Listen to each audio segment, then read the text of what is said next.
So hello everyone, स्वागत करता हूं मैं आप सभी का मेरे इस यूट्यूब चैनल पर जिसका नाम है the curious mind by the Amey Mishra. आज का हमारा टॉपिक रहने वाला है हिस्ट्री के रिगार्डिंग, और ये हिस्ट्री की क्लास 8th होने वाली है, जिसमें हम लोग डिस्कस करेंगे सातवाहना डायनेस्टी के बारे में। सातवाहना डायनेस्टी कौन थी, कहाँ से आई थी, और फिर इसका डिमोलिशन कैसे हो गया था। धीरे धीरे हम लोग सबके बारे में देखने वाले हैं। जो क्लास 7 थी हिस्ट्री में की, जो इसको हम लोग ने इसी चैनल पर करा हुआ है, उसमें हम लोग ने देखा था मगध के बारे में। ठीक है, मगध जो कि 16 महाजनपद में से एक बहुत ही प्रोमिनेंट जनपद था, महाजनपद था। मगध में हम लोग ने देखा था कुल 8 डायनेस्टीज ऐसी थी जिन्होंने वहां पर रूल करा था। तो सातवाहना डायनेस्टी ने क्या वहां पर रूल नहीं करा था? तो इसका आंसर है नहीं। मगध पर रूल करने का मतलब ये होता है कि कोई एक किंग या किसी डायनेस्टी का मिलिट्री उसी डायनेस्टी के लास्ट रूलर को मारकर जो मेन अपनी डायनेस्टी का टाइम स्पेंड करता है वो मगध पर करता है। मगध के किसी एरिया को अपनी कैपिटल बनाता है मेन तरीके से, और वहां पर प्रोमिनेंट टाइम देता है अपनी डायनेस्टी को। तो ऐसी डायनेस्टी टोटल 8 थी जिनके बारे में हम लोग ने देख लिया। जो सातवाहना डायनेस्टी आती है, ये महाराष्ट्र की एक प्लेस है जिसको हम लोग प्रतिष्ठान प्रतिष्ठान या फिर पैठान के नाम से जानते हैं। वहां पर रूल करा था, जो कि कहां पर है? ये है आपकी औरंगाबाद औरंगाबाद डिस्ट्रिक्ट में, औरंगाबाद में है, जिसको अभी हम लोग छत्रपति संभाजी नगर के नाम से जानने लगे हैं। ठीक है, तो इन्होंने मतलब बेसिकली महाराष्ट्र वाले एरिया पर रूल करता है। ये मगध है, ये प्रेजेंट डे आपका जो बिहार वाला एरिया वहां पर लाई करता है। तो स्टार्ट करते हैं हम लोग, लेकिन उसके पहले एक चीज कि ये वीडियो खास करके एसएससी और यूपीएससी के स्टूडेंट्स के लिए बहुत ज्यादा बेनिफिशियल होने वाला है, तो आप लोग इसके लास्ट तक बने रहिएगा। मगध की जो 8 डायनेस्टी थी उसमें सबसे इंपॉर्टेंट डायनेस्टी थी वो थी मौर्यन डायनेस्टी। मौर्यन डायनेस्टी, अगर हम लोग इसका टाइम पीरियड देखें तो ये रफली 322 से 185 बीसी के बीच में लाई करता है। ठीक है, मौर्यन डायनेस्टी के लास्ट रूलर को मारते हैं इन्हीं के मिलिट्री कमांडर कह लें हम लोग। ठीक है, इन्हीं के हिंदी में अमात्य कहा जाता है, जो मंत्री कहते हैं। उन्हीं के मंत्री ने मारा, जिसका नाम था पुष्यमित्र शुंग, और मगध पर लाते हैं अपनी डायनेस्टी शुंग डायनेस्टी। इस शुंग डायनेस्टी का जो टाइम पीरियड रहता है वो रफली 185 से 73 बीसी के बीच में रहता है। इस शुंग डायनेस्टी के लास्ट रूलर देवभूति को मारते हैं वासुदेव, और लाते हैं उसी मगध पर अपनी डायनेस्टी, जिसको हम लोग कहते हैं कनवा डायनेस्टी के नाम से जानते हैं। इस कनवा डायनेस्टी का जो टाइम पीरियड होता है वो रफली 73 से 28 बीसी होता है। कहीं कहीं पर आपको 73 से 60 बीसी के समथिंग भी देखने को मिल जाएगा, तो कंफ्यूज मत करिएगा, क्योंकि इसके पीछे का जो रीजन यही है कि हिस्टोरियंस भी थोड़े से कंफ्यूज हैं। हमें क्लियर डेटा नहीं मिलता है टाइम के रिगार्डिंग, अगर हम देखें तो। फिर होता क्या है, कनवा डायनेस्टी रूल करती है, कनवा डायनेस्टी को मारता है। कनवा डायनेस्टी के जो लास्ट रूलर रहते हैं, कौन रहते हैं वो? सुशर्मा। सुशर्मा लास्ट रूलर रहते हैं, और इस लास्ट रूलर को मारता है सिमुक। सिमुक जो कि लाता है फिर अपनी डायनेस्टी सातवाहन डायनेस्टी, सातवाहनास, ये सातवाहनास डायनेस्टी को लाता है। ठीक है, और ये सिमुक ही फाउंडर होता है। तो ये हम लोग ने अभी एक ओवरव्यू ले लिया है कि आज हम लोग पढ़ने क्या वाले हैं, है ना। और अभी हम लोग स्टार्ट करते हैं। तो ये है वो सिमुक भाई साहब, जो कि फर्स्ट किंग थे, फाउंडर थे सातवाहनास के, फाउंडर थे सातवाहनास के। ठीक है, ये चीज से ज्यादा जो सातवाहनास जो डायनेस्टी थी उसका टाइम पीरियड बहुत ज्यादा इंपॉर्टेंट है, क्योंकि अभी मैं बताता हूँ क्यों इंपॉर्टेंट है। इस डायनेस्टी का टाइम पीरियड आपको देखने मिल जाएगा 228 से लेकर 224। ध्यान रखिएगा 228 बीसी से 224 एडी तक, है ना। यहाँ पर मतलब ये जीरो आया, और यहाँ पर फिर जन्म हो गया किसका? जीसस क्राइस्ट का। कहीं कहीं पर आपको 28 बीसी से 28 बीसी से देखने को मिल जाएगा 224 एडी तक। कंफ्यूज मत करिएगा, दोनों टाइम पीरियड सही हैं, क्योंकि मैंने अभी बताया टाइम पीरियड को लेके बहुत ज्यादा मिस्टीरियस है ये भी एक डायनेस्टी। और कहीं कहीं पर 60 बीसी से लेकर 224 एडी तक देखने को मिल जाएगा। अगर हम लोग, याद करने की जरूरत ही बिल्कुल नहीं है, पहली चीज अगर हम लोग मोटा मोटा हिसाब लगा लें तो इस डायनेस्टी ने लगभग लगभग 250 सालों से लेकर 450 सालों तक, है ना, रूल करा है। अब आप एक बात ध्यान रखिए कि ये 250 से लेकर जो 450 सालों तक रूल करा है, तो उसमें कितने सारे रूलर्स होंगे सातवाहना डायनेस्टी के जिन्होंने रूल करा होगा। तो क्या हमें उन सारे रूलर्स के बारे में जानना है? तो उसका आंसर है नहीं। हमें कुछ प्रोमिनेंट रूलर हैं जिनके बारे में हमें देखने को मिलता है, पढ़ने को मिलता है, उनके बारे में ही जानना है। तो लगभग लगभग 30 रूलर्स ऐसे हैं जिन्होंने सातवाहना डायनेस्टी के अंदर रूल करा। तो क्या हमें सबके बारे में पढ़ना है? तो नहीं, कुछ 6 से 7 रूलर्स ही हैं जिनके बारे में हमें पढ़ना, और ये रूलर्स बहुत ज्यादा इंपॉर्टेंट हैं, प्रोमिनेंट हैं सातवाहनास के, जिसमें से एक होते हैं सिमुक जो कि फाउंडर होते हैं। अभी लेक्चर स्टार्ट नहीं हुआ है, अभी होएगा। के लिए स्टार्ट करते हैं। जब हम लोग हमारी वैदिक एज वाली क्लास कर रहे थे और हम उसमें ऋग्वेद मतलब सारे वेद के बारे में पढ़ रहे थे, तो उसमें एक था ऋग्वेद जिसमें हम लोग ने ऐत्रेय ब्राह्मण के बारे में देखा था।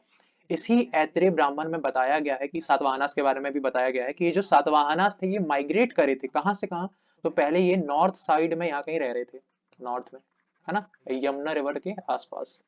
यहाँ से ये माइग्रेट करते हैं और साउथ में आ जाते हैं। कहाँ पर आ जाते हैं ये? साउथ में आ जाते हैं। और साउथ में किस रिवर के किनारे आते हैं? तो ये थी आपकी गोदावरी रिवर के किनारे आते हैं। तो ये चीज आपको पहली चीज पता होनी चाहिए। और कहाँ से ये चीज पता चलती है हमें? ऐत्रेय ब्राह्मण से। सॉरी, ठीक है। अब जब ये यहाँ पर आ जाते हैं तो इनकी जब कैपिटल होती है वो होती है कोठीलिंगला या कोटिलिंगला, जो कि कहाँ पर होती है? तेलंगाना में होती है, गोदावरी रिवर के पास होती है। ये जो फर्स्ट कैपिटल होती है, जिसके बारे में आपको याद नहीं करना है, लर्न नहीं करना है, क्योंकि क्वेश्चन नहीं बनता। ये है मेन आपकी ये वाली, जिसके बारे में अभी हम लोग देखेंगे। इसी को ही हम लोग फर्स्ट कैपिटल जानते हैं और इसको हम लोग सेकंड कैपिटल जानते हैं सातवाहनास की। इसको इसलिए याद नहीं करना, बस एक ध्यान में रहे उस चीज के लिए मैं बता दे रहा हूँ, ठीक है। यहाँ पर आते हैं, कोटिलिंगला बनाते हैं तेलंगाना में, ठीक है। इसके बाद हम लोग को ये जानना है कि ये धीरे धीरे यहाँ से एक्सपांड करना शुरू करते हैं और ये जाते हैं अपना ये महाराष्ट्र वाले एरिया में जाते हैं, ठीक है। और महाराष्ट्र में जाके अपनी कैपिटल बनाते हैं प्रतिष्ठान, जिसको हम लोग मॉडर्न डे में पैठान के नाम से जानते हैं। और ये आपकी गोदावरी रिवर के किनारे बहुत इंपॉर्टेंट है, कभी क्वेश्चन बन जाए कि सातवाहनास की कैपिटल क्या थी, तो उसको आप मार्क करिएगा, प्रतिष्ठान थी। सेकंड कैपिटल कौन सी थी? तो ये थी आपकी अमरावती में, जो आपकी अमरावती तो प्रेजेंट डे का नाम है, ये आपका धान्य कटका, इसको आप मारेंगे, जो कि कहाँ पर है? कृष्णा रिवर के किनारे है, ठीक है। तो यहाँ पर आए इन्होंने प्रतिष्ठान या फिर पैठान बनाई और आगे चलकर इन्हीं के रूलर्स ने, ये तो फर्स्ट कैपिटल हो गई आपकी, और सेकंड कैपिटल वापस यहाँ पर शिफ्ट करी, जिसको हम लोग जानते हैं धान्य कटका के नाम से, ठीक है। कंफ्यूज मत करिएगा। तो ये सातवाहनास का एक ओवरव्यू हम लोग ने ले लिया है। अब थोड़ा सा अगर हम लोग थोड़ा सा सातवाहनास के बारे में भी पढ़ लें, तो सातवाहनास को आंध्रा बोला जाता था या आंध्रास बोला जाता था। ये आंध्रास कहाँ पर हम लोग को देखने को मिला? तो जो अशोक का जो 13 रॉक एडिक्ट है, हम लोग पढ़ चुके हैं मॉडर्न वाली क्लास में, जो अशोक का 13th वाला रॉक एडिक्ट है, उसमें बताया गया है सातवाहनास को आंध्रास बताया गया है, ठीक है। और जो कई पुराण ऐसे हैं, कई पुराण में हमें सातवाहनास को आंध्र भृत्यास के नाम से भी बताया गया है। किसको? सातवाहनास को। तो ये चीज भी आप लोग कंफ्यूज मत करिएगा, ठीक है। अशोक के 13th जो अपना पिलर कह रहा हूँ, रॉक एडिक्ट है, उसमें इनको आंध्रास बताया गया है। और कई सारे पुराण ऐसे हैं जिसमें इनको आंध्र भृत्य बताया गया। हमने देखा था जो शुंग डायनेस्टी के बाद आती है कनवा डायनेस्टी, हमने देखा था अपनी प्रीवियस वीडियो में, कनवा डायनेस्टी, इसको क्या बोला जाता था? इनको शुंग भृत्यास बोला जाता है। मतलब भृत्य का मतलब होता है सर्वेंट, नौकर। तो ये जो कनवा डायनेस्टी, उनको शुंग भृत्यास बोला जाता है, मतलब सर्वेंट और सर्वेंट्स ऑफ दी शुंगास, ठीक है। वैसे ही सातवाहनास को आंध्र भृत्यास बोला जाता है। अब इसके दो मीनिंग निकलते हैं, या तो ये आंध्र में उस टाइम पर किसी डायनेस्टी के अंदर उनको सर्व कर रहे होंगे, या आंध्र का मतलब होता है ये पूरे आंध्र प्रदेश वाला एरिया है जो प्रेजेंट डे में, उसको सर्व कर रहे होंगे, उस एरिया को सर्व कर रहे होंगे, इसलिए उनका नाम आंध्र भृत्यास पड़ा है। दोनों अलग अलग चीज है, ठीक है। इन्होंने ही, अगर मैं ये इस डायग्राम से बताऊं, ये इन्होंने ही सातवाहनास ने, कभी क्वेश्चन बन जाए कहाँ पर रूल करा है, तो ये पूरे डेक्कन वाले एरिया में रूल करा है, ठीक है। ये पूरे डेक्कन वाले एरिया में रूल करा है, जहां से ये वाला आपका वेस्टर्न घाट हो गया, ये वाला आपका ईस्टर्न घाट हो गया, और ये आपकी विंध्याचल रेंज हो गई। इसी के नीचे से आपकी नर्मदा रिवर यहाँ से फ्लो होती है। तो ये पूरा डेक्कन वाला पार्ट है, सातवाहनास के अंडर आता था एक टाइम पर, ठीक है। ये पूरे बॉर्डर से घिरे हुए थे, ये पूरे बॉर्डर वाला जो एरिया है, वहां से इन लोग सातवाहनास की डायनेस्टी रूल करती थी। तो ये बहुत इंपॉर्टेंट है। तो चलिए अब हम हमारा वीडियो स्टार्ट करते हैं, ठीक है। सातवाहनास के टाइम पर कुछ कॉइन्स इंट्रोड्यूस हुए थे, प्रचलन में थे उस टाइम पर। क्वेश्चन 100% बनता है। और ये वाला जो फैक्ट बताऊंगा, gold coin, silver coin, protein के कॉइन और कॉपर कॉइन तो चलते ही थे, नो डाउट। सातवाहनास डायनेस्टी को जाना जाता है कि इन्होंने इंट्रोड्यूस करे थे लेड कॉइन्स, जिसको हिंदी में सीसा कहते हैं, ठीक है। लेड के कॉइन्स इंट्रोड्यूस करे थे किस डायनेस्टी ने, तो सातवाहनास ने। इस लेड कॉइन्स को या लेड मटेरियल को या लेड मेटल को कहाँ से मंगाया जाता था, ये रोम से मंगाया जाता था, ठीक है, इंडिया में मंगाया जाता था। देन इसके थ्रू हम लोग ट्रेड करते थे, सातवाहनास ट्रेड करते थे, सॉरी, ठीक है। कभी भी क्वेश्चन बन जाए कि लेड को किसने इंट्रोड्यूस करा, सातवाहना डायनेस्टी, आंसर मार्क करेंगे आप लोग। कुछ और फैक्ट हम लोग पढ़ लें। सातवाहनास को ही हम लोग जानते थे पैट्रियार्कल के नाम से भी, जो उनकी मतलब सोसाइटी कह लें हम, किंग्स की सोसाइटी कह लें अगर हम, तो ये पैट्रियार्कल भी थी और मैट्रीलिनियल भी थी। अब इन दोनों का मतलब क्या होता है, पैट्रियार्कल का मतलब होता है अगर कोई राजा है तो आगे चल के राजा कौन बनेगा, उसका ही बेटा बनेगा, बेटी तो नहीं बनेगी, बेटा बनेगा, उसके बाद उसका बेटा बनेगा, देन उसका बेटा बनेगा, देन उसका बेटा या भाई जो भी बनेगा, मतलब फादर साइड से बनेगा, मतलब जो मेल होगा एक। मैट्रीलिनियल का मतलब ये होता है कि जो भी रूलर होते थे वो अपनी मदर का नेम अडॉप्ट करते थे, अपने नाम में अपनी मदर का नेम लगाते थे। तो ये भी एक इंपॉर्टेंट बनता है, क्वेश्चन बनता है कि कौन ऐसे थे जो अपने नाम में अपनी मदर का नाम इंक्लूड करते थे, तो ये सातवाहनास थे। जो अजंता की केव है और एलोरा की केव है, इनका जो क्रेडिट जाता है वो सातवाहनास को जाता है, कि इनके टाइम पे ही ये स्टार्ट हो गई थी। ध्यान से सुनिएगा, बता रहा हूँ। अजंता का जो क्रेडिट है वो सातवाहनास को जाता है, प्लस इन्हीं के बाद आती है Vakataka dynasty, Vakataka dynasty in दोनों को जाता है। सातवाहनास ने आधा काम करा दिया, आधा आधा काम वाकाटका कराएगी। जो एलोरा की केव्स हैं वो सातवाहनास के टाइम पर स्टार्ट तो हो गई थी, लेकिन जो एलोरा की केव्स हैं उसका क्रेडिट जाता है राष्ट्रकूट को, राष्ट्रकूट को, ठीक है। तो ये कंफ्यूज मत करिएगा। कुछ स्तूपास हैं जो इनके टाइम पर बने थे, जैसे कि अमरावती का स्तूपा और ये जो नागार्जुन कोंडा स्तूपा है, ये कहाँ पर है आपके, तो ये आंध्र प्रदेश में, ठीक है। इनके टाइम पर जो लैंग्वेज थी वो थी प्राकृत, और इनके टाइम पर जो स्क्रिप्ट चलती थी वो थी ब्राह्मी। अब हम लोग ने देख चुका है जो ब्राह्मी स्क्रिप्ट थी वो ये वाला पार्ट, कौन सा वाला पार्ट, ईस्टर्न पाकिस्तान और ये पूरा इंडिया वाला पार्ट है ना, होल इंडिया, यहाँ पर चलती थी ये ब्राह्मी स्क्रिप्ट। सातवाहनास की टाइम पे ही ये जो ग्रैंड टैक्स फ्री लैंड देने का जो सिस्टम स्टार्ट हुआ था, और ये लैंड किसको देते थे, तो ये ब्राह्मण्स को देते थे और बुद्धिस्ट को देते थे। हम अभी देखेंगे कि जो सातकर्णी थे उन्होंने दो अश्व अश्वमेध यज्ञ करवाए थे, ठीक है। इन दो अश्वमेध यज्ञ में एक इन्होंने एक रिचुअल स्टार्ट करा था, एक प्रथा स्टार्ट करी थी कि हम लोग लैंड का एक पार्ट, जमीन, कुछ जमीन किसको दान करेंगे, किसको गिफ्ट करेंगे, तो वो ब्राह्मण्स को करेंगे या बुद्धिस्ट को करेंगे, जो कि टैक्स फ्री रहेगी। तो ये सिस्टम भी सातवाहनास के टाइम पर स्टार्ट हुआ था, और इसका जिक्र हमें सातवाहनास के अर्ली इंस्क्रिप्शन से मिलता है, जो कि रफली 1st सेंचुरी बीसीई से हमें मिलता है, ठीक है। 1st सेंचुरी बीसीई से 1st सेंचुरी सीई या एडी, ठीक है, इनके बीच में हमें मिलता है। अब आते हैं, जो मैंने बताया था आपको, लगभग लगभग 30 रूलर्स ऐसे थे जिन्होंने सातवाहनास डायनेस्टी पर रूल करा था। तो क्या हमें सबके बारे में नहीं पढ़ना है, तो सबके बारे में नहीं पढ़ना है। जिन जिन के बारे में हमें पता है, जिन जिन के बारे में सोर्स अवेलेबल है, हमें सिर्फ उनके बारे में पढ़ना है। उनमें से एक है सिमुक, कृष्णा, सातकर्णी, फिर आगे चल के हम देखते हैं हल, गौतमी पुत्र सातकर्णी, वशिष्ठ पुत्र सातकर्णी, जिनको हम लोग पुलमावी थर्ड के नाम से भी जानते हैं। देन आते हैं हमारे श्री यज्ञ सातकर्णी, जो कि लास्ट रूलर होते हैं, लास्ट इंपॉर्टेंट रूलर होते हैं सातवाहनास के, ठीक है। इनके बाद रूल तो और भी करते हैं, लेकिन लास्ट इंपॉर्टेंट रूलर होते हैं, ये वो नाम लिखे हुए हैं जिनके बारे में आज हम लोग पढ़ेंगे सातवाहनास डायनेस्टी के अंडर में, ठीक है। स्टार्ट करते हैं सिमुक से। सिमुक ने डिफीट करा था किसको, लास्ट रूलर, कन्वा डायनेस्टी के जो लास्ट रूलर थे उनको डिफीट करा था, जिनका नाम था सुशर्मा। 1st सेंचुरी बीसीई में, मतलब ये ऑटोमेटिकली आपका 28 बीसीई में चला गया, ठीक है। फाउंडर बनते हैं सातवाहनास डायनेस्टी के, और ही वॉज अ ब्राह्मण, ये एक ब्राह्मण थे, ब्राह्मणिज्म को फॉलो करते थे, लेकिन इसका मतलब ये नहीं कि अदर जो रिलीजन है, अदर धर्म है, उनको नीचे मानते थे, सबको बराबर का ही मानते थे, ठीक है।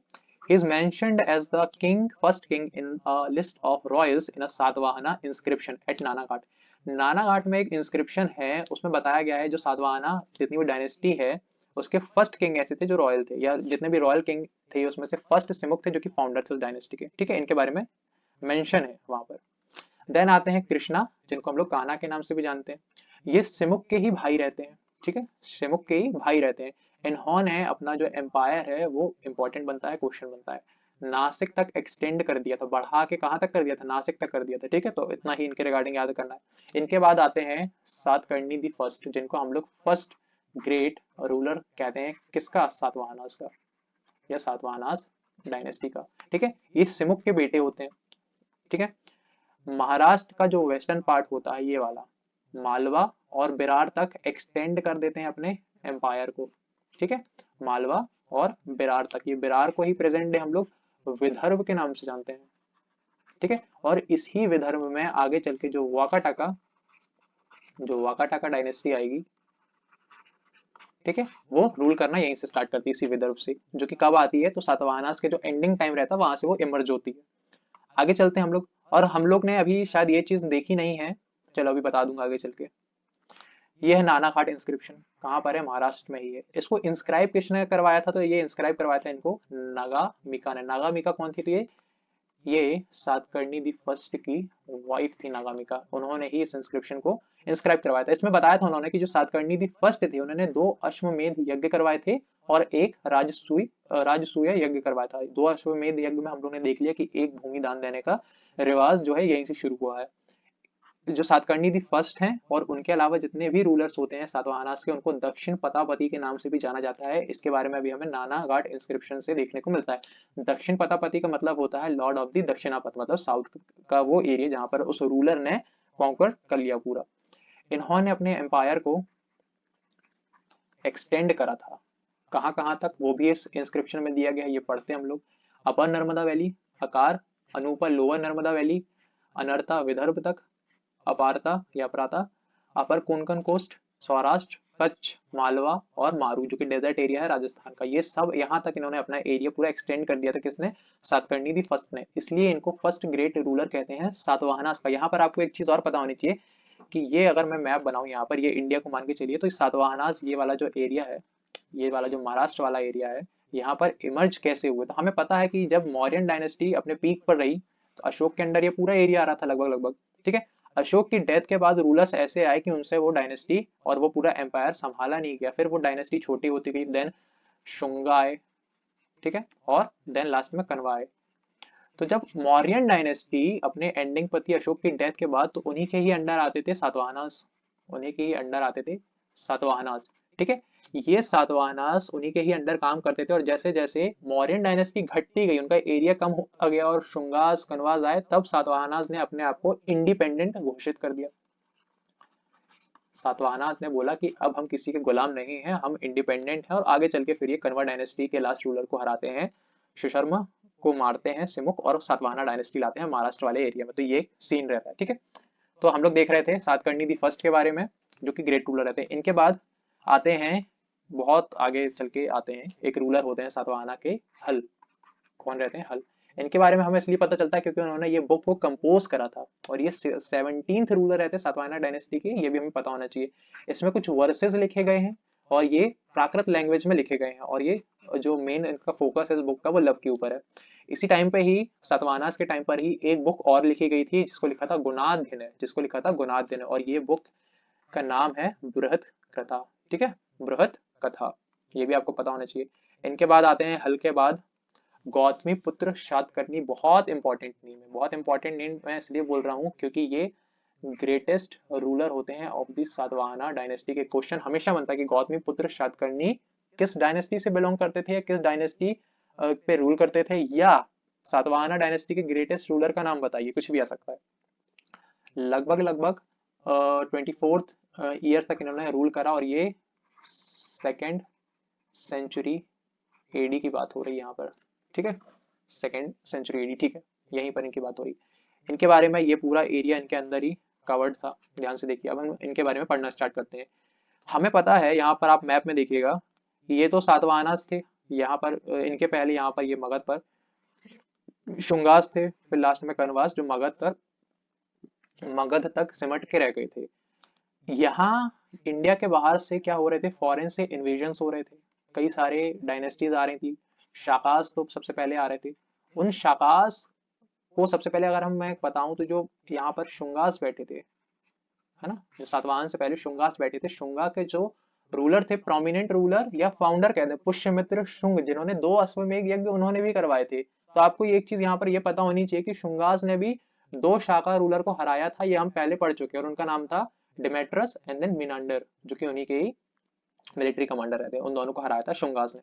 यहाँ पर दिक्कत ये नहीं है, दिक्कत ये है कि सातवाहनास के टाइम पर भी, ये जो सातवाहन है, सातवाहन के टाइम पर भी यहाँ पर आ रहे थे आपके शुंगास। अब उन्हीं शुंगास में जब इनके बीच में लड़ाई हुई, तो यहाँ पर एक रूलर होते हैं जिनको हम कहते हैं नहापना, जो कि एक शाका रूलर रहता है। शाकाज अपने आप को इंडिया में क्या कह के बुलाते थे, तो इन लोग बोलते थे अपने आप को क्षत्रप। ठीक है, इसी शाका रूलर या इसी क्षत्रप नहापना को हराया था, डिफीट करा था किसने?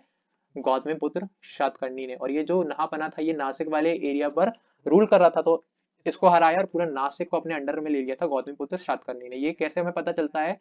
तो इन नासिक के आसपास हमें कई सारे सिक्के, ऐसे चांदी के सिक्के देखने को मिले जहां पर ये नहापना की फोटो लगी थी और बाद पे इसी फोटो के ऊपर थप्पा लगवा दिया था गौतमीपुत्र सातकर्णी ने अपना। ठीक है, जिससे पता चल गया था कि वो जीत गए। इन्होंने नासिक को कॉन्कर करा, देन आगे चल के मालवा और काठियावाड़ के रूलर को भी हराया और उस एरिया को भी अपने अंडर में ले लिया था।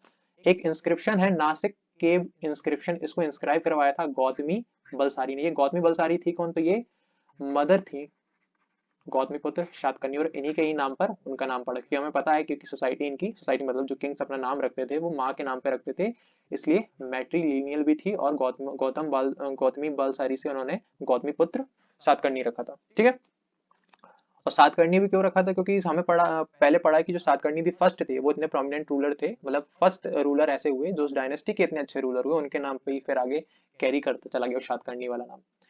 इसमें बताया गया है कि जो गौतमी पुत्र सातकर्णी थे, greatest ruler of the dynasty, उन्होंने पूरे डेक्कन को अपने अंडर में ले लिया था। मालवा, सौराष्ट्र से लेकर पूरी कृष्णा नदी यहाँ तक एक्सटेंड कर दिया था अपना पूरा एम्पायर। तो ये चीज पता है किसने करा था? गौतमी पुत्र सातकर्णी ने।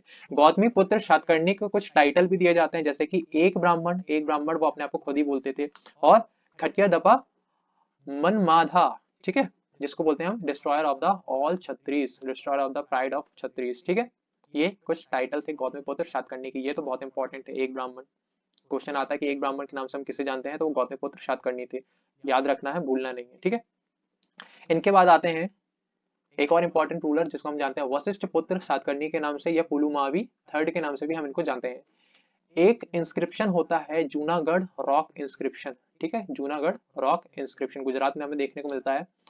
हमने जो पढ़ा है शाका डायनेस्टी, जो अपने आप क्षत्रप बताते थे, उन्हीं में आगे चल के ग्रेटेस्ट शाका रूलर हुए रुद्रदमन। ध्यान से देखिएगा, एक ग्रेटेस्ट शाक रूलर हुए रुद्रदमन। इन्हीं रुद्रदमन ने 2 बार डिफीट करा वशिष्ठ पुत्र सातकर्णी को। ध्यान से सुनिएगा, ये शाका रूलर ने, रुद्रदमन ने, इन्होंने हराया था वशिष्ठ पुत्र सातकर्णी को, लेकिन उनका जो लैंड है वो कब्जे में नहीं लिया। क्यों नहीं लिया? क्योंकि जो रुद्रदमन की जो डॉटर थी और वही डॉटर वाइफ थी किसकी?